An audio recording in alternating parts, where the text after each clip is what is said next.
Quantum computing is becoming increasingly relevant. As classical systems reach their limits, quantum offers a new way to approach problems that even today's most powerful computers simply can't solve. Computing today relies on two types of chips: CPUs for general purpose computing and GPUs for accelerating parallel workloads like AI.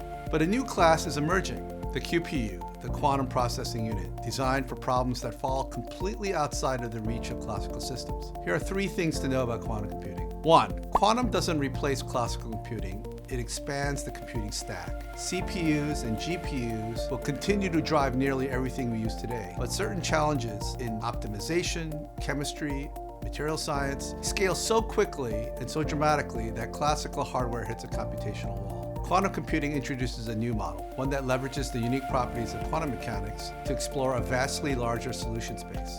QPUs work alongside classical systems, adding a new tier of capability rather than competing with them.